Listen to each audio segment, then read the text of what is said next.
മൂസാ നബി ഒരു ഖിബ്തിയെ അബദ്ധത്തിൽ കൊന്നിട്ട് നാട് വിടുന്ന രംഗം ഖുർആൻ പറയുന്നുണ്ട്. കൊലപാതക കുറ്റത്തിന് ഫിർഔൻ്റെ പട്ടാളം ഈജിപ്തിൽ നിന്ന് ഓടിച്ചതാണ് മൂസാ നബിയെ. മരുഭൂമിയിലൂടെ യാത്ര ചെയ്ത് ഒരു മരച്ചുവട്ടിൽ വിശ്രമിക്കുമ്പോൾ ആകെ മടുത്തിട്ട് മൂസാ നബി പടച്ചവനോട് പറയും, റബ്ബി ഇന്നി ലിമാ അൻസൽത ഇലയ്യ മിൻ ഖൈരിൻ ഫഖീർ. റബ്ബേ, നീ എനിക്ക് നൽകാൻ ഉദ്ദേശിച്ച എല്ലാ ഖൈറിനും ഞാൻ ആവശ്യക്കാരനാണ് അല്ലാഹ്.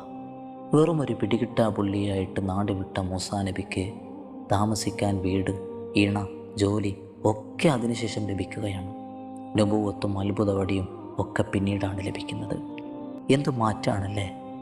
ഇങ്ങനെ മനസ്സിൽ തട്ടിയുള്ള പ്രാർത്ഥന നമുക്കും ഉണ്ടാവണം. ലാ ഇലാഹ ഇല്ല അൻത സുബ്ഹാനക ഇന്നി കുന്തു മിനൽ ളാലിമീൻ.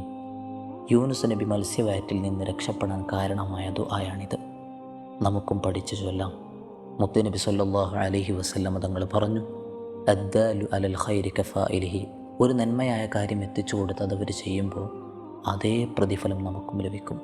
നമ്മുടെ കൂട്ടുകാരിലേക്കും വേണ്ടപ്പെട്ടവരിലേക്കൊക്കെ അയച്ചു കൊടുക്കുക. ഒരു വഴിയും മുന്നിൽ കാണാതിരിക്കുമ്പോൾ ഇത്തരം പ്രാർത്ഥനകൾ ചിലപ്പോൾ നമ്മെ തന്നെ മാറ്റിമറിക്കും.